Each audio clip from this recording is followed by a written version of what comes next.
Today, we become legends.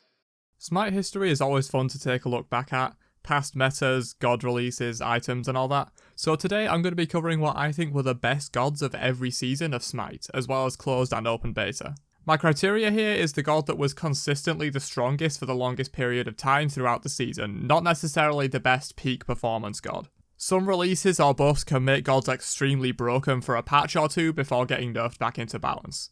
I'm looking more for gods that were on top for like half a season or more consistently.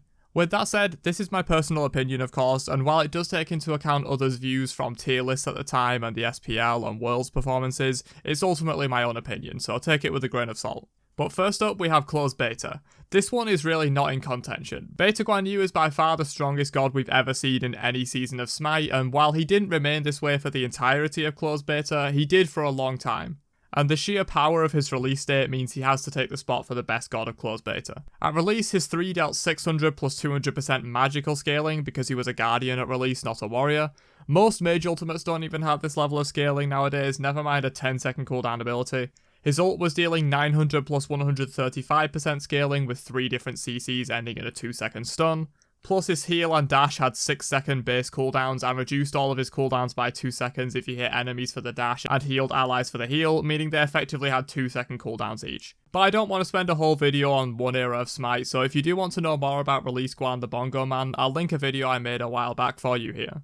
But moving on to open beta, this one is also pretty cut and dry. Release Nemesis was probably top 5 in terms of most broken god releases ever for Smite, which is impressive since almost every release is overpowered in some way. Nem's release shield had infinite HP, so she could absorb and reflect any and all damage she took during the shield duration, while also healing for 50% of that. This resulted in Nems basically stepping deliberately into enemy mage ultimates just to deal 700 damage to the enemy mage and heal for 700 herself. Not to mention the 7-second cooldown on Slice and Dice and her ultimate being stronger in nearly every area than it is now, giving 50% speed, protection steal and current health damage, where now it's 25, 30 and 30 instead of 50% on all of these. Nemesis pretty much dominated the open beta phase of Smite more than any other god, despite being released pretty close to the end of it. I think she still deserves the crown for the sheer power she brought to the table at her release. Though if you wanted a more consistently strong but not as crazy pick, you couldn't go wrong with Hercules for the open beta phase either. Herc was very strong for most of open beta. Okay, moving on to the actual seasons, we have Season 1. Any of you who played back then, especially those who played ADC, will have no qualms with me choosing Apollo as Season 1's best god overall. There were a lot of strong gods throughout the season, with Thor overall and Sylvanas specifically at his release being very strong, but Apollo dominated the ADC meta with his insane boxing potential, global rotations and split pushing for pretty much the whole season. There wasn't really a time when Apollo wasn't a top 3 ADC in Season 1, and most of the time he was literally the best ADC in the game. Split pushing as the ADC, and just in general, was a lot more prevalent back in the early seasons than it is now, so having an Apollo that can easily take Tier 2 and Phoenix if left unchecked, then ult straight over to a Fire Giant fight was extremely valuable. This was in a time before Chernobog was released, who overshadows Apollo's ultimate for rotation and split push potential, and before a lot of the very boxing heavy ADCs were released in later seasons, so Apollo's passive made him basically unboxable in the early laning phase. This was before the nerf to his 1 as well that made it do less damage as it goes through the wave, so he cleared insanely well. That nerf by the way was reverted, so that's still how it works now, but for a while Apollo's 1 did less damage as it went through the wave, so the archers took a lot less. But in Season 1, that nerf hadn't hit yet, so he was still very strong, and the instant Mez made him extremely hard to gank and shut down by junglers at the time as well. Like I said, if you played back in Season 1, I can't see anyone complaining about this pick. Apollo was dominant for the entire season, and while some gods like Thor or Sylvanas have breakout performances at Worlds with higher pick ban rates than Apollo, his consistency across the whole season is why he gets the crown. So Season 2 was pretty much the solo season, and once again, this is pretty cut and dry. Bellona was released as the first god in Season 2 and dominated the solo lane meta for the entire season. Her release date is a story of its own, with Scourge healing for 110 every 3 autos, Shield Bash gaining block stacks from minions and slowing for 40% at all ranks, and a host of other massively overtuned things about her release date. But even after several nerfs, she remained the best solo laner in the game for the entire rest of the season. She wasn't just an OP at release but nerfed into balance type god, no, she dominated the whole season, which is why she's taking this spot. And by the way, if you want to know more about Bellona's release and go more in depth, I'll link you a video here. But even as far as Season 2 Worlds, we saw nothing but Bellona versus Xingqian in solo lane, and Xingqian was picked mostly because he did well into Bellona and was one of the few gods that could combat her in the laning phase. I will toss a quick mention to Athena and Khepri being two of the most played and most powerful supports we've ever seen, and if not for Bellona, one of these two may have been my pick for the best god of Season 2, since they both saw consistent top level play and support for pretty much the entire season. They just weren't quite on the level of Bellona overall. Moving on to Season 3, this one was the first that was really hard to decide on. Both Khepri and Nike were incredibly dominant for pretty much the whole season. This was pre-rework Nike, by the way, but her passive was infinitely stronger than it is now, and that's part of the reason why she was so insanely strong. And while Khepri, much like in Season 2, was a very dominant pick throughout most of the season, I feel like Nike deserves the crown for Season 3 a little more. Not only was she consistent, making waves throughout most of the season, but her peak performance was much higher than Khepri. Going into Season 3 Worlds, Nike was so dominant that she was banned 9 out of 10 semi-finals games and banned every single game in the finals. The one game that she was let through in semi-finals, that team first picked her and dominated in large part due to Nike being on their team. This god was just completely nuts throughout most of the season and was finally recognised for how strong she truly was when Worlds rolled around, and she had a 100% pick ban rate in semi-finals onwards with a 93% ban rate. You can't really argue with numbers like that. Once again, Khepri was close to Nike in terms of performance and was also pick banned a lot in Worlds, and there were others like ERLANG, SHEN and Sylvanas that saw performances almost as good as Khepri, but Nike was just a tier above these others and gets a well-deserved crown for the Queen of Season 3. Alright, moving on to my personal least favourite Smite season ever, we have Season 4. So this one is the hardest pick yet, and possibly the hardest of any season.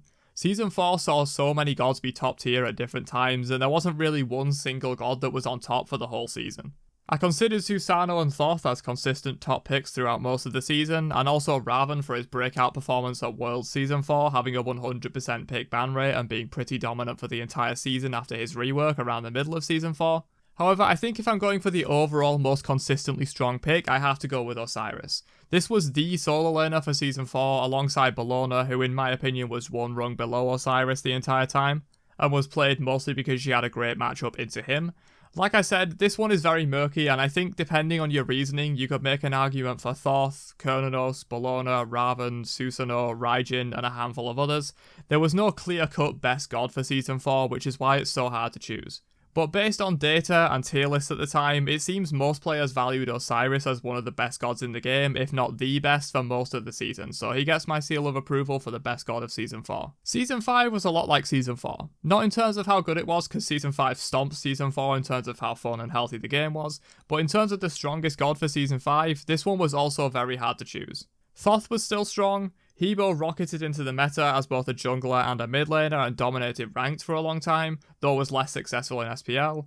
Achilles at his release and on from that was extremely strong, and Freya bounced around as she always does, being sometimes the best god in the game and sometimes complete garbage. So if we were going on peak performance, it would probably be Freya, but this list isn't really about peak performance, it's more about consistency. And Erlang embodies that mentality. Erlang was consistently good for literally the entire season, start to finish. And while he may not have peaked as high as Freya or Achilles, I think overall his consistent impact on the game combined with excellent performance at Worlds means I have to give him the crown for Season 5.